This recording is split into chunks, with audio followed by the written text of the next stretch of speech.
Hello, everyone. I'm Sierra, And I'm Ashley. and this is your Weekly Dose of Wicked.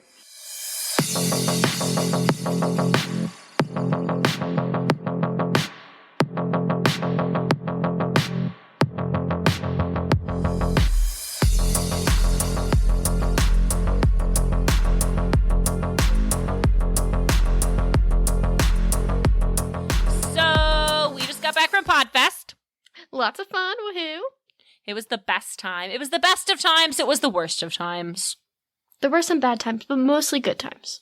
It was mostly good, but there were some really, really shitty times. Let's start with those, shall we? Start with the bad, go to the good. Yeah, we'll start with the bad. So, as you all know, I've never flown before, so I was really hyping myself up that everything was going to be fine. It was not fine. It was fine. We survived. It was not fine. We survived, but it was god-awful. First of all, none of you told me that TSA is like being checked into prison. Oh, that's just Charlotte.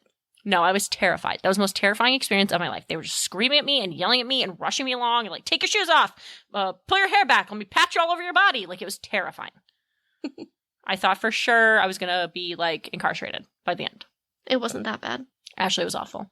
I was going to have an anxiety attack going through TSA.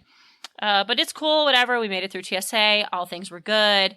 And then we got to our little gate thingy. Well, Ashley got us a coffee and some breakfast sandwiches. No, she didn't give me a breakfast sandwich. She said I wasn't worth a breakfast sandwich. So she got me a Tuesday. That's not what happened. You said, I'm so sick, I don't even think I can eat. And I was like, well, I'm going to get a breakfast sandwich and a coffee. Do you want anything? And you're like, no, I can't even eat or drink anything. So as the nice sister I am, I got you a coffee and a cheese Danish. Because I figured a cheese Danish would stay longer if you didn't eat it. This is true. She said, I was going to get you a breakfast sandwich, but I wasn't wasting the money if you weren't going to eat it. Starbucks breakfast sandwiches at the airport are like $7. I'm aware. A cheese Danish was $4. Okay, whatever. So she gets me some coffee, gets me some cheese Danish. All's good in the world. We go to our little terminal to wait for our plane, and it was delayed. It did not leave Orlando on time, so it was delayed.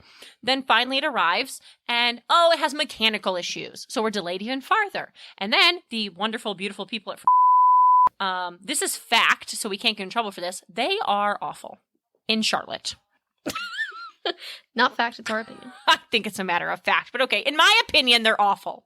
So we also talked to a lawyer at Podfest, so we'll talk about that briefly after this. But anyway, in my opinion, they're awful. The lady who's checking everyone in, she was mean. She was so mean. She was like, your flight's been oversold, so if you don't have a seat number, you ain't flying today.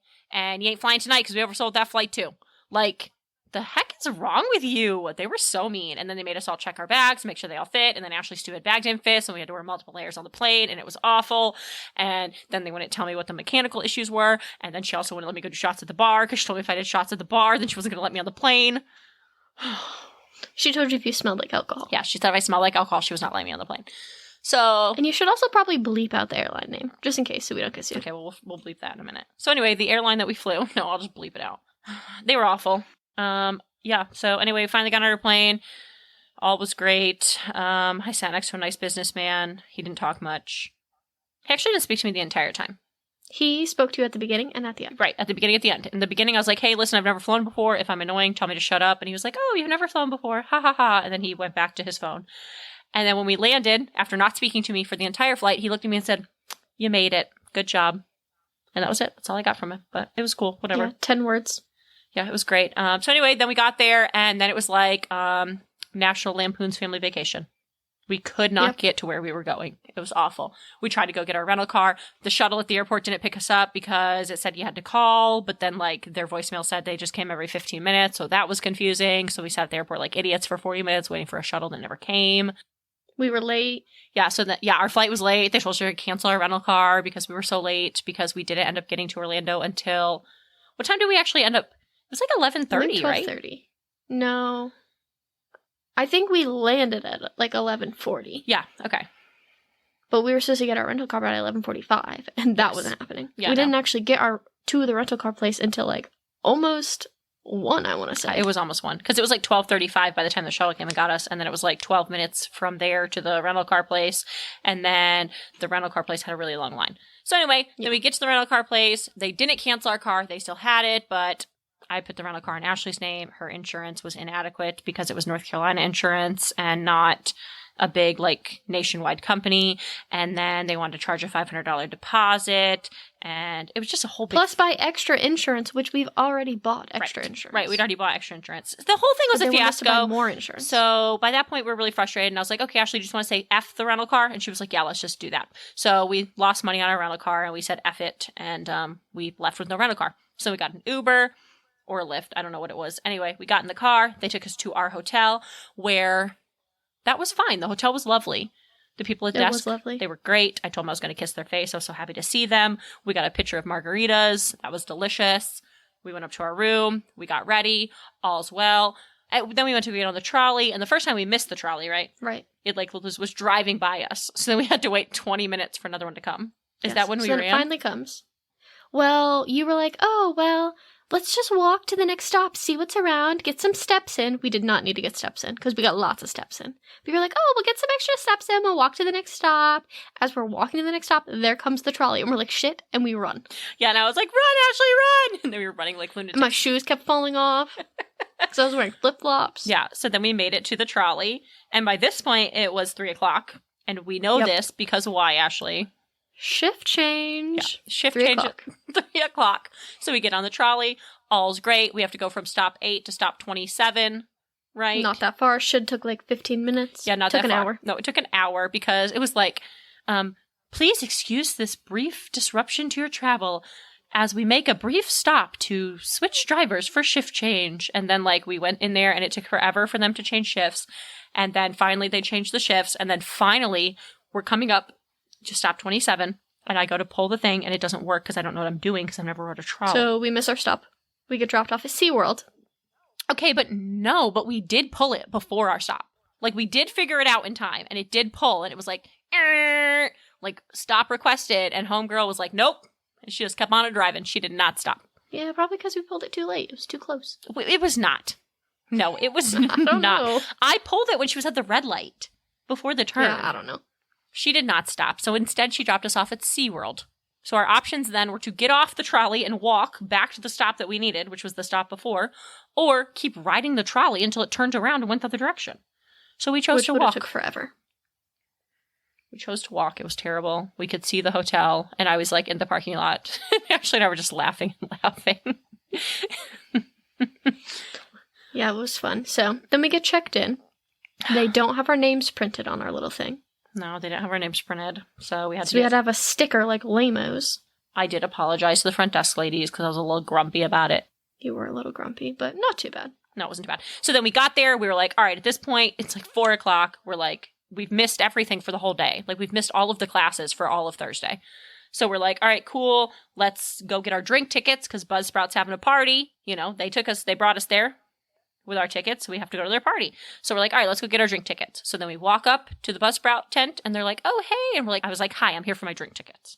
And he was like, oh, are you here with Buzzsprout? And I was like, yes, you bought me tickets. You told me to come here for my drink tickets. I need them. And then he was like, oh, are you okay? And I was like, no, I'm not okay. He was like, where'd you travel from? We've had a bad day. We just need drink tickets. Yeah. He's like, where'd you travel from? And I was like, not that far, Charlotte, North Carolina. And he was like, that's like 500 miles. I was like, yeah. And it's taken us days to get here. Yeah, so we got some food. Yeah, we ended up getting we went back to the hotel, right? Best burger I've ever had. I don't think it was the best burger you've ever had. I think we were just so hungry. I was so hungry. It was the best burger I've ever had. It really wasn't that good. No, it probably wasn't, but I thought it was delicious. We got burger, chicken tenders, fries, and then what did we do? I mean, we pretty much just we tried to take a nap on that cool little couch thingy. Right. But then we went to go to a talk, but we couldn't hear. Yeah, we went to go. So loud. We went to go to the meet and greet thing, but the speaker was really quiet. So we were like, screw this. Let's just go back to our hotel. We could probably take an hour nap before the Buzzsprout party. That was what we figured. We had 2 hours until the party. And the trolley did not go well. Right. Well, we were like, we probably could get back in time to take an hour nap. That did not happen. So by the time we got back, we had 40 minutes. So instead of taking a nap, we got in the hot tub. Yeah, we got in the hot tub. That was fun. Yep. And then we went back to our room, got ready, went back to the Buzzsprout party. The Buzzsprout party was awesome. We had a great time at the Buzzsprout party. A lot of fun. We talked about podcasting 2.0 with one of the co-founders of Buzzsprout, Tom Rossi. He's awesome, super nice, great guy. We talked about podcasting 2.0 with him. We met other people hosted by Buzzsprout. That was pretty cool. It was super cool. We met super nice people. We met those people from Cap Show. They were so nice at the bar. Yeah, they were super nice. Honestly, we met the most awesome people ever the entire weekend. All right, so moving on past Thursday. Thursday was a crap show. We ended up Ubering back. I slept so hard. I slept horribly. I don't know that I've ever slept that hard in my life. I just hit my pillow and passed out. I woke up drooling. We missed our breakfast the next morning because we slept in too late because we slept through our alarms. So then we got up, went to Podfest. That was the day we got the panini. Yeah, for breakfast. $9 panini. And it was like a frozen panini. It's a frozen panini. It wasn't even very good, but whatever. Anyway, $9 panini. It was ridiculous. Anyway, we got the panini. We got ready. We hopped on the trolley again. We made it. We had a great day of classes. We actually missed quite a few classes because an opportunity arose that we could not pass up. Who did we meet, Ashley? Take it away. Real Crime NYC. Yes. You all need to go listen to their podcast. Yes, because they're super cool. Freaking awesome. It is 3 retired New York City detectives. Yes. And most of the ones they tell, they were part of the crime. Or not part of the crime. They were committing crimes. They were out in the streets of New York City committing crimes. No, they were part of the task force to solve the cases. Yes. Yes, that's what I meant, I obviously. know what you meant. I just got too excited. They were so nice. So I messaged them and I was like, hey, I don't want to be creepy, but I'd really like to meet you guys while we're here. And they messaged me back and it was like 1:30. They're like, okay, but we leave at 4. And I was like, where can I meet you? And so they met us let's go right now. Yeah, so we left the class and we met them right then and there. And they were awesome. Their names are Bill, Chris, and Pat. And I think they're phenomenal. So yeah, they're super sweet and they have a great podcast. They do. So go listen. Real Crime NYC should be available wherever you listen to your podcast. And more exciting is they volunteered to be guests on our show. So look forward to that happening. Yeah, we still got some details to hammer out and stuff, so. Yeah, it'll be a little while, but. It's coming sometime. Super excited about that. So yeah, that was probably the highlight of Friday. And then what happened? Oh, and then we went to whatever. We did more classes, blah, blah, blah. And then we went to the Howl at the Moon party. You learned a lot of cool stuff. We did. We learned a lot of cool stuff. We went to the Howl at the Moon party, which was hosted by Mopod and Cloud Mics, and it was an awesome party. We had a great time.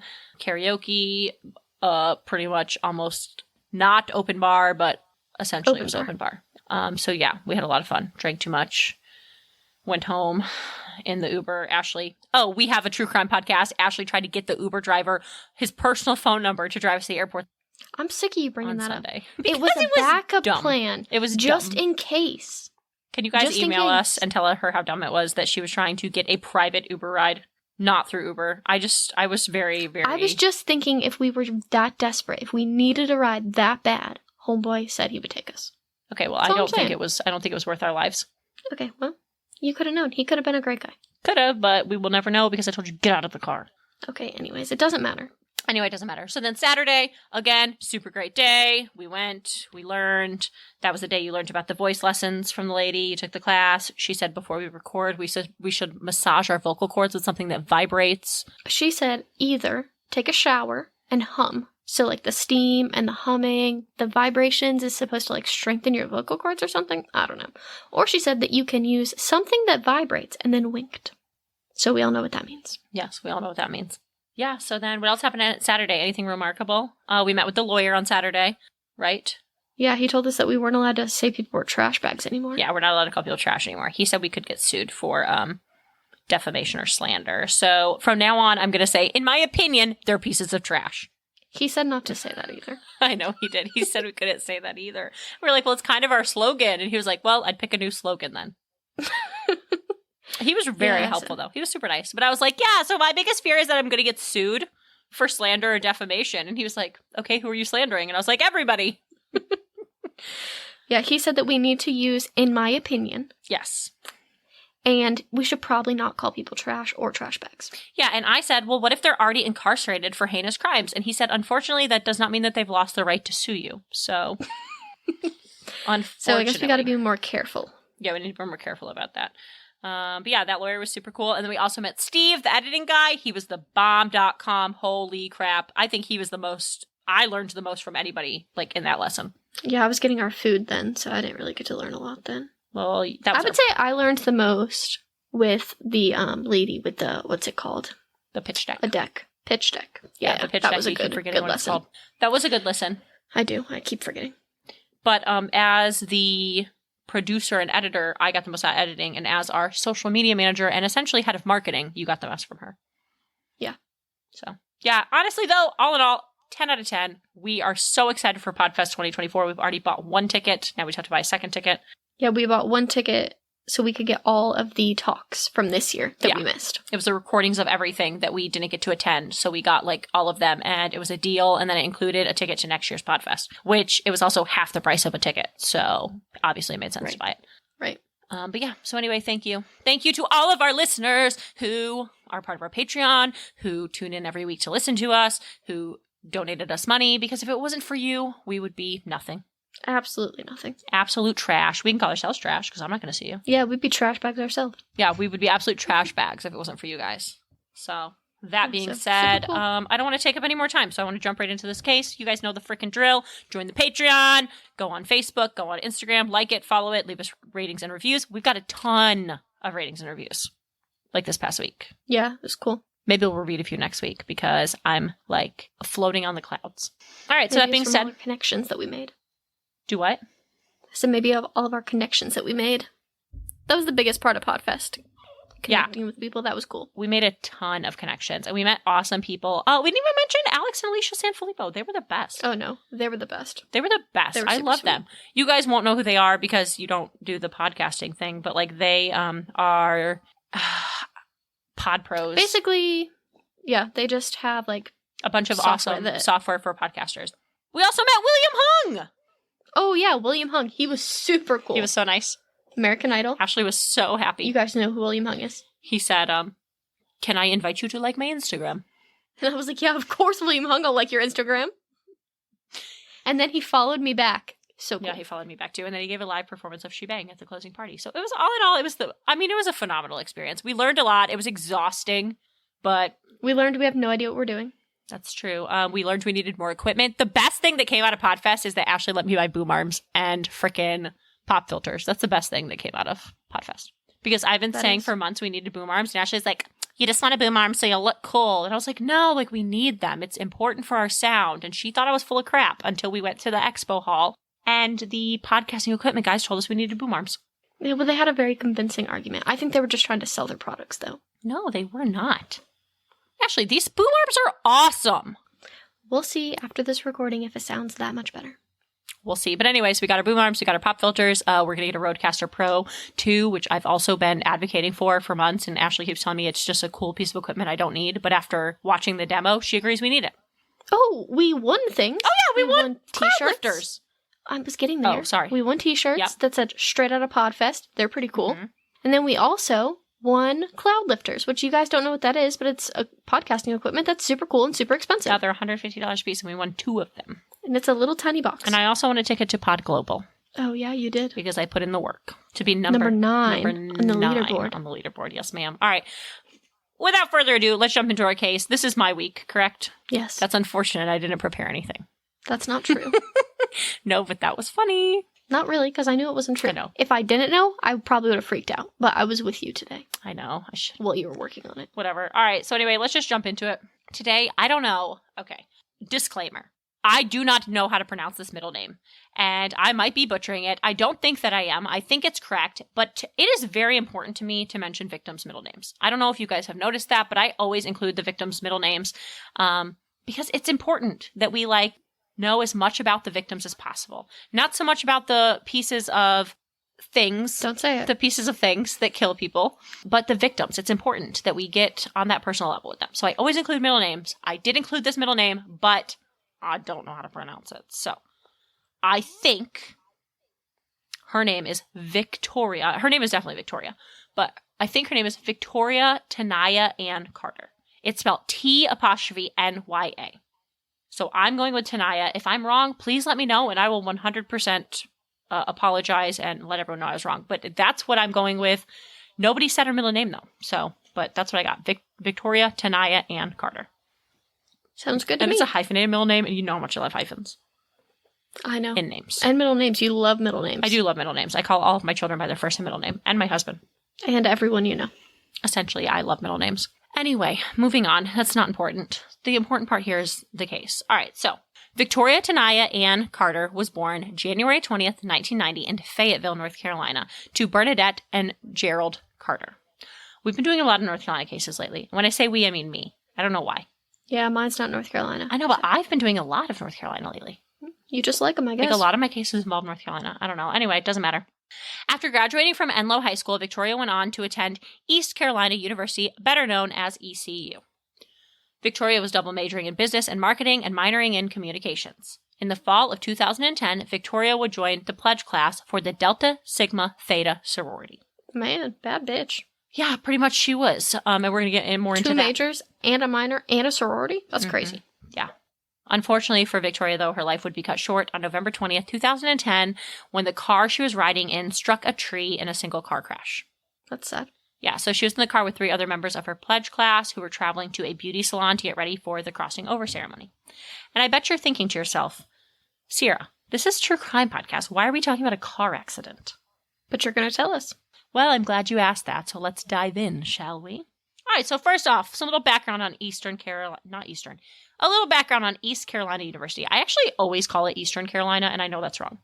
Yeah, because Western Carolina. Right, because there's Western Carolina, and then there's East Carolina, and I always call them Western and Eastern, even though I know that's not right. Yeah. Anyway, ECU is located in Greenville, North Carolina. It's the 4th largest university in North Carolina. Since ECU opened its doors in 1907, the campus has grown from 43 acres to 1,600 acres, so quite a large growth. I did not know that it was that big. Yep, 4th largest in the state. ECU has a 94% acceptance rate, and they only have a 64% graduation rate. When you search what is ECU known for, Google boasts about their medical programs. ECU has a great nursing program as well as dental program, and ECU is also the #1 university provider in North Carolina for allied health professionals. So their medical programs are phenomenal, apparently, according to Google. As the good researcher that I am, though, I conducted my own survey. And when I asked, what is ECU known for, every single person I asked said, oh, it's a party school. That's true. That is what it's known for here in North Carolina. Yeah, so take that as you wish. I just felt like that was important to know. I don't actually think it was important to the case at all, but when I heard ECU, I was like, oh, it's going to be something about a party, because ECU is a party school. All right, so by all accounts, it appears that Victoria went to ECU for the education. She wasn't the type to go out and party, and she also had very big goals, so she didn't have time to party. Victoria's mother, Bernadette, was a single mother for most of Victoria's life. She'd watched her mother struggle, and Victoria wanted nothing more than to provide a good life for her family. She was the oldest, I believe, of 4 children. I could be wrong on that because I didn't include this. I didn't include that, but I probably should have. I believe it was 2 sisters and a brother. I could be wrong on that, but regardless, she was the oldest child, and her siblings remember that she was very much like a second mother to them. Most oldest siblings are. So Victoria's plan was to finish her bachelor's degree at ECU, and then she dreamed of attending Yale, where she would receive her law degree. She wanted to practice entertainment law. All right, then. So as Victoria embarked on her junior year at ECU, the weight she carried really started to settle in. She was worried that her hard work and good grades were not going to be enough to ensure her acceptance to Yale. And that's where Delta Sigma Theta comes into play. One day while walking to class, I don't know why I said that. I sound like I was from Australia. Good day, mate. Yeah, it was weird. One day, while walking to class, Victoria saw a flyer that the sorority is looking for pledges. Now, Delta Sigma Theta is part of what is known as the Divine Nine. Do you know what that is? It's like the top sororities, right? No. Okay, then no, I don't know what it is. So the Divine Nine is a group of prominent African-American sororities and fraternities that date back to 1930. 9 sororities and fraternities gathered at Howard University to fight against racial injustices.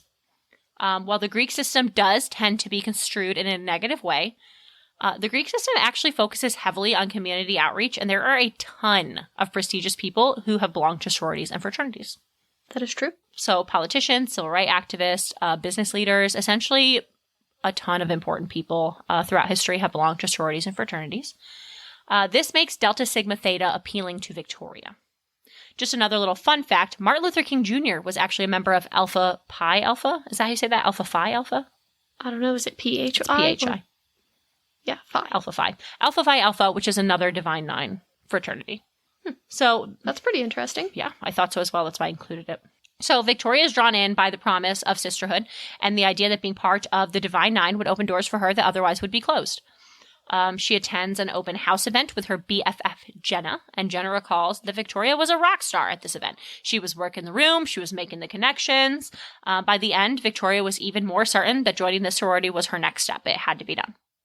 So Victoria fills out the application for membership, and Jenna decides it's just not really for her. She's too busy. She's got too much going on to join a sorority. All right, so the next step from there, I don't really know how sororities work, so I'm just going off of the information I got, but the next step from there would be that the Delta Sigma Thetas would need to invite Victoria to join.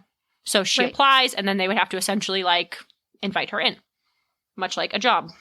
You know, you put in an application. Yeah, I think that's what they show on TV. Yeah, I don't know. So as Victoria waits for her invitation, she starts getting calls from sorority members asking her to do things for them. Simple stuff like, hey, can you buy me lunch and bring it to me? Can you move my car because it's in the wrong parking deck? Can you go run this errand for me? Can you do my laundry? Just like simple things, nothing serious, but it's just annoying. She, of course, thinks that, you know, that she has to do these things because her sorority sisters, you know, they're asking her to do this and she wants to be invited in. Right. She's trying to kiss a little butt. Yeah, so as time goes on, the calls get more frequent and intense. She would start to receive calls in the middle of the night, wanting her to answer questions about the history of the sorority. Victoria was determined to be accepted, so she studied for these calls. She even went as far as to make flashcards so that she would know the information when they called her. She's pretty serious about getting in. She's very serious about getting in. They said that Victoria was the type that when she set her mind to something, she did not, like, it was not an option for it not to come true. It had to happen. So she doesn't care. She's getting into the sorority. Good for her. So eventually all of her hard work does pay off, and during homecoming weekend, she receives the call that Delta Sigma Theta wanted her to join their sorority. Sweet. Of course, she's ecstatic about this. This is what she wanted. But while she's anxiously awaiting the start of the first pledge class, Victoria meets a fellow pledge, Brianna Latrice Gaithers. Like Victoria, Brianna was a junior at ECU with big dreams. The two hit it off right away. They become fast friends. Now, from the very beginning, the sorority makes sure that all pledges are made aware of the university's hazing guidelines. Very quickly, the pledges realize that the phone calls and errands that they've been made to do are, in fact, hazing. So the way that the university's hazing rules read, both the hazer and the hazee would suffer consequences if this were to come to light. That's kind of stupid. I agree, but unfortunately, that was how the rules read. And the consequences of hazing are expulsion. Oh, wow. Yeah, so it's very serious. Yeah, big deal. They're instructed to report any hazing immediately, but obviously they're riddled with fear, and I don't blame them because they're telling them, if you haze someone, you'll get expelled, and if you are hazed, you'll get expelled. How is that even fair? I don't even know. That's not. I don't know. But anyway, at the first pledge meeting, it's safe to assume that the pledges thought that the hazing was going to stop because here they have, like, the adult supervisors of the sorority telling them hazing's not allowed, and, you know, you have to tell us if it happens. So they think, oh, hazing's going to stop. And it appeared that that was true for a while. After a few weeks of pledging, Victoria and the other pledges would be informed about some underground pledging procedures. They're instructed that as Delta Sigma Theta pledges, they're expected to follow all of the rules regardless of how bizarre they may seem. One of these rules involves transportation. Only certain pledges are allowed to drive, and those drivers are selected by the Big Sisters. That's dumb. So they're only allowed to be transported in certain vehicles. And when I say, like, only certain pledges can drive, they were essentially, like, assigned a driving group of 4 of them, and those 4 people had to go together places. Like, they were the only one. You could only drive with those people. What if you didn't like them? Didn't matter. That's how it was. So, that's what happened. Kind of stupid. I agree it is stupid, but it's important to the story, so. Okay. During the bizarre meeting, Victoria and Brianna are assigned to ride with Camille Arrington as their driver. Also in this ride group would be Taylor King. So it's those 4 girls, Taylor King, Brianna, Victoria, and their driver is Camille. Okay. So in case you missed that, if any of these girls want to go anywhere, they had to have Camille drive them. Okay. Did not matter. And pledging for a sorority is literally months. So important information there. Okay. And then as if that wasn't weird enough, the pledges were then instructed that they needed to go home, pack, and move into their new home, which was a 2-bedroom, 2-bathroom apartment known as the Duck Pond, where they would stay for the next 3 months. So they're paying for their dorm or apartment or wherever, but they have to move into this Duck Pond? Yes, they have to move into the Duck Pond, which is a 2-bedroom, 2-bath apartment. How many people? 17 pledges. That is ridiculous. Yep. So that's 17 young women living in this tiny apartment. Many of them said it was, like, unbearable. They couldn't even sleep because they were so crammed in there, which I'm sure. But the other thing is they were not allowed to tell anyone where they're living. And they had to make a vow of devotion to Delta that they would not tell anyone. So even their parents, like their mothers, thought that they were still living in their dorms. Yeah, that's crazy. Yeah. And as if that doesn't feel like hazing, it gets even crazier than that. So the pledges are brought in for their first after-hours meeting. The girls are blindfolded and made to hold bricks for hours while the big sisters yell in their faces like drill sergeants. So you might be thinking, like, hold bricks, like that's not that big of a deal. No, they had to hold the bricks, like, out away from their body, straight out, for hours on end. Right. They had to, like, not stand, but they had to get in plank positions, like, with the brick as a brace for hours. Like, this went on for hours. I don't even think I could hold a brick straight out from my body for 10 minutes. Nope, they had to hold it above their heads. Like, it was insane. So the way that it's essentially brought to them, though, is sisters who suffer together stay together. So that's why they had to do this. It brought them closer together. All right, then. Yeah, so obviously it doesn't take long, and the pledges become exhausted. Like, they're not sleeping well. There's 17 of them crammed into the duck pond. They have, like, their normal pledge classes that take place in the evening, and then they have their after-hour pledge classes that are taking place God knows when, in the middle of the night, where they're holding bricks above their heads and being screamed at. They're going to class all day. Obviously, they're exhausted at this point. Yeah, I would be. It seemed that the longer Victoria was pledging, the more distant she became. Her friends noticed a difference in her. She was withdrawing from them. Obviously, I mean, it was probably wearing on her very, mentally. Yeah. I mean, I don't know how it couldn't. I agree. But finally, one night in October, the pledges were surprised when the adult advisors showed up to this secret after-hours meeting. So they're thinking like, oh, thank goodness, they're finally going to save us from all of this hazing that we've been enduring. Unfortunately, though, the adults actually just joined in and continued the hazing practices as well. So now not only do you have, first of all of these were adults because the big sisters or whatnot were seniors. So, I mean, they're 21, 22 years old. So they were adults. Right.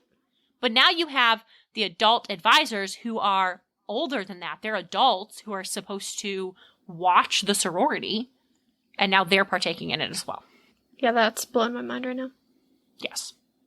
So they threaten that if any of the girls quit now, none of the pledges will get in, as they're all one now. They've all become one. So if a single one quits, none of them get in. All right, and then this part. This very well could have been... So I watched a show on ID, my favorite.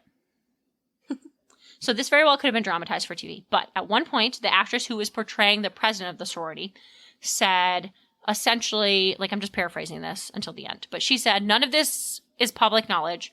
And it can't come out. Like, you can't tell anyone that any of this is happening. And then she said, discreet, or get your asses beat. So I really want to know if she actually said that or if that was just dramatized for television, because that really just, like, threw me. Yeah, I don't know. This whole thing is throwing me. Like, yeah. This is what gives sororities such bad name. 100%. Like, I don't believe that they're all bad. I'm sure they're fine. They do a lot of philanthropy. I don't think hardly any of them are bad. I think that there's a small group that is bad, and like this is what happens. It's crazy, but like this is how they're portrayed on like TV and movies, and it's a horrible stereotype. Right, but I think as a whole, sororities and fraternities do great things. Like they're very much based on philanthropy and community outreach and like making the world a better place. But then you have like this small handful that do crap like this. It's insane. It gets worse. I'm not even done. Oh, but I've lost my place. I was at discreet, get your asses beat.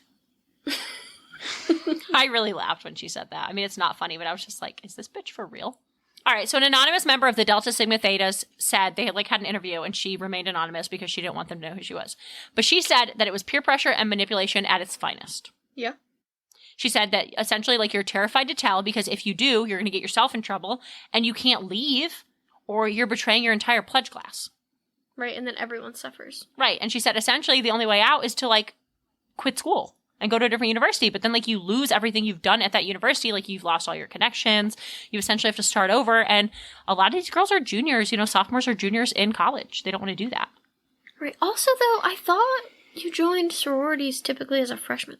I think you can join a sorority whenever. I think that typically you would want to be in a sorority all 4 years. Like, you would do the pledge your freshman year, and then you would be sophomore, junior, senior. But I don't think that that's, like, hard and fast rule. Because these girls are all different ages. Taylor King was only, like, 19. And the other girls were 20 and 21. I think, yes. I think essentially you want to try and join as a freshman, but it's not, like, a hard rule. It's not a rule. Got it. I don't know. I wasn't in a sorority. I don't know much about I didn't even go to a 4-year university, so I have no idea. So anyway, luckily, everything's going to come to an end soon, though, because in November, while everyone at ECU is preparing for midterms, those rushing sororities and fraternities are preparing for Hell Week. And as we know from television, Hell Week is the end of pledging. After Hell Week is when... also, let's not haze people, but let's call it Hell Week. What is that? Right. But, I mean, I know it's called Hell Week because, again, I mean, I watched Greek. I know that's not a good portrayal, but, like, I've watched movies... I watched Greek. I'm basically an expert. No, but I'm just saying, like, all television shows, all movies that depict Greek life talk about Hell Week. Right. But anyway, everyone else getting ready for midterms. These guys are getting ready for Hell Week. And while Hell Week is obviously going to suck, it's a sure sign that their hazing's almost over. Because after Hell Week, they get brought into the sorority and the hazing stops, right? That's what's supposed to happen. Yeah, so the problem is that during Hell Week, everything they've endured up until this point is magnified. It's hazing on steroids. Right. And as if dealing with all of that isn't bad enough, Victoria also finds out how significantly her grades have been affected. So obviously this causes extreme anxiety for Victoria. She's went from being like honor roll straight A to C's in all of her classes. Ugh. Yeah. That's rough. Yeah. Nonetheless, though, she holds on because it's almost over. Like, we're in November, and it's almost over. November is, you've got Hell Week, and then they're going to get that crossing over ceremony. So she knows it's almost over. I want to go back to the C's. I remember my first C in college, and I cried for like a week. So I can't imagine. Yeah. Like, going through that and seeing all your grades drop. Ugh. Absolutely horrendous. She was, not doing well with it. But again, she was like, you know what? I'm going to get through it and I'll pull my grades back up once we're done with like the hazing and I can go back to sleeping a normal schedule. Well, all the power to her. But it's fine. She holds on. It's almost over. She's about to be accepted into this elite sorority and everything's going to be great again. And she's already dealt with the worst of it, right? Gonna go with no. That's a joke. So they finally made it to one of their final after-hour gatherings, and this time is very different. The pledges are forced to eat Delta apples. So a Delta apple is just a raw onion. They're just forced to eat a raw onion like an apple. Ew. If the pledges complain or they don't complete the tasks that are asked of them, they're not being verbally assaulted anymore or verbally abused. They're now forced to get in the cut. Which is? Get in the cut means that they have to bend over, grab their ankles, and brace themselves to be beaten with a paddle. Ew. Yeah. At another point of the night, the pledges are forced to slap each other. And if they don't slap hard enough, then they're punished and forced to continue to slap their fellow pledge sisters until their slaps are sufficient. But by this point, they're too far in. They can't tell anyone. They can't quit. I mean, what are they going to do? If they tell, they're going to get in trouble too. Right. And if they quit, none of their pledge class gets in with them. Like, they're all just out. So this hazing goes on all night. But ultimately, they survive it. And that means they're in. They made it. Like, it's over. So the day arrives, Saturday, November 20th, 2010. 20-year-old Victoria Carter, 20-year-old Brianna Gaither, and 19-year-old Taylor King get in the car with their designated pledge chauffeur, 20-year-old Camille Arrington. They're headed to a local salon to get their hair done for that night's crossing over ceremony. Just before 6:30 a.m., the Toyota driven by Camille hits a tree head on. Camille suffers a head injury. Taylor is in the passenger seat, and she has a fractured leg. Brianna is in the back seat, and she's rushed by ambulance to the hospital in critical condition. Unfortunately, she would succumb to her injuries. And finally, Victoria Carter is pronounced dead on the scene. She suffered from a broken neck. So although this is a car accident, there's still an investigation to figure out what exactly happened. Camille's toxicology and blood alcohol levels come back clean. She wasn't under the influence of anything. So that's when police are like, that's kind of weird because there's really no rhyme or reason for this wreck. Road conditions were fine. She wasn't under any influence of drug or alcohol. You know, it's kind of weird. So police decide to interview the two survivors. And that's immediately they start seeing red flag, red flag, red flag, red flag. So neither of the women can remember what caused the wreck. And Camille tells the investigators the night before all of the pledges had went home and gotten in bed around 7 or 8 p.m. so they could get a good night's sleep before the next day's festivities. So police immediately are like, that's not right. There's no way. There's no way that these college students willingly went home and went to bed at 8 p.m. on a Friday night.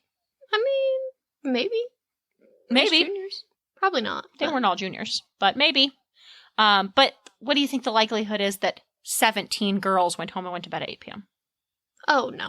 Not 17. Yeah. So they started with Camille. She said they went to bed at 8 p.m. They were like, that's weird. So they're like, let's interview the rest of the pledge class. And that's when they realized that all of the girls had the exact same story. They had went home and went to bed at 8 p.m. the night before the wreck. So they're like, yeah, no, there's something wrong here. It's something fishy. Yeah, definitely. Not all of them. And then if that wasn't weird enough, the sorority sent letters to Brianna and Victoria's families letting them know that their daughters were not Deltas. And they were not to mention or use the sorority letter or symbols in relation to the girls' funerals, obituaries, etc. Obviously, that's weird. Yeah, that's super weird. Like, Brianna's mom was like, I was not thinking in the slightest about her being a Delta. I just lost my daughter. I didn't think one bit about her being in a sorority. But then when I questioned it, they were like, no, she's not a Delta. She was 2 hours short. Like, I'm sorry, she's dead. So you could have the decency to at least accept her. You could.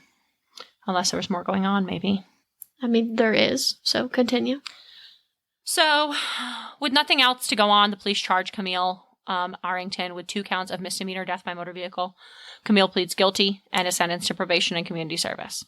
And while the police know that hazing was involved in this case, they don't have any solid evidence, so they're forced to close the case. And that would be the end. But Victoria and Brianna's mothers are not done. So they decide to hire a private investigator and their own lawyers, and they start their own investigation. Good for them. So one thing that they heavily focus on is the fact that Brianna and Victoria's cell phones were not given to them with their daughter's belongings. So they didn't have them in the car? They did have their cell phones in the car, but they weren't given to them by the police. So where did their cell phones go, Ashley? I don't know.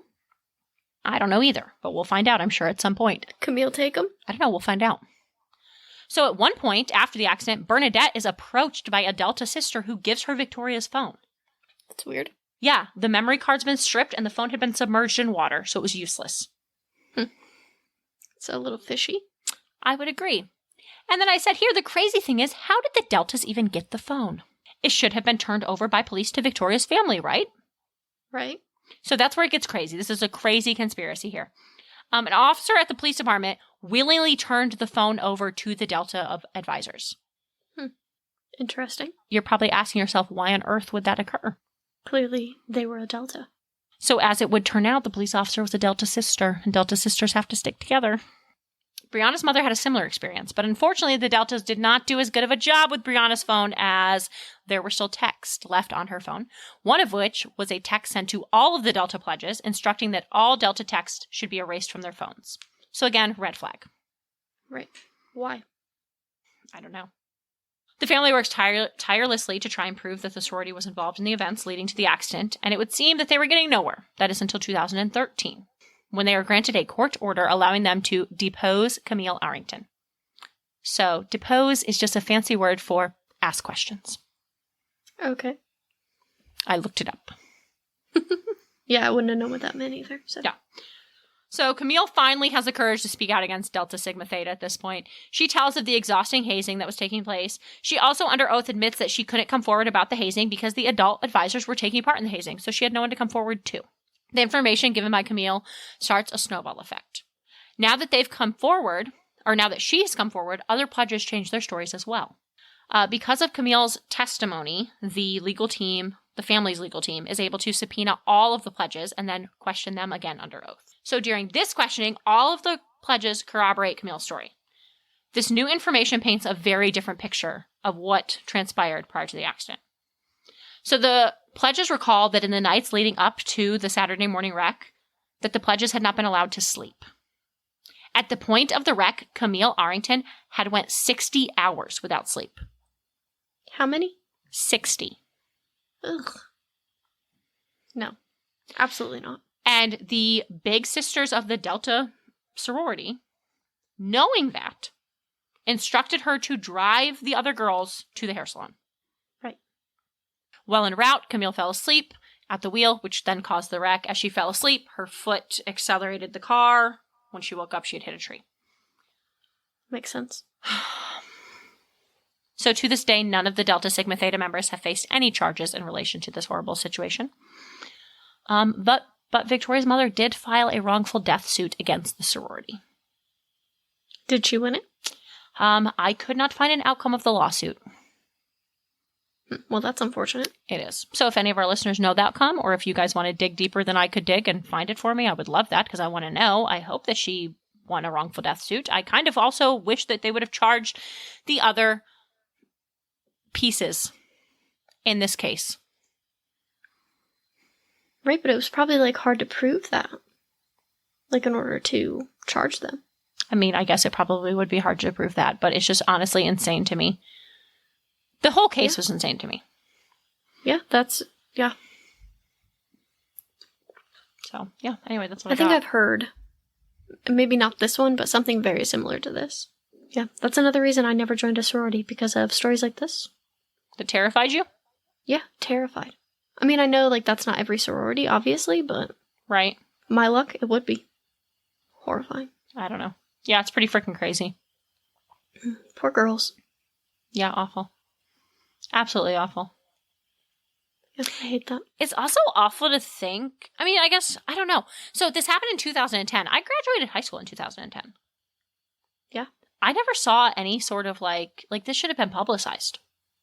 Yeah, I don't remember any of it being publicized. And, like, all of the, like, charges in court and everything you said was in 2013, right? Yeah.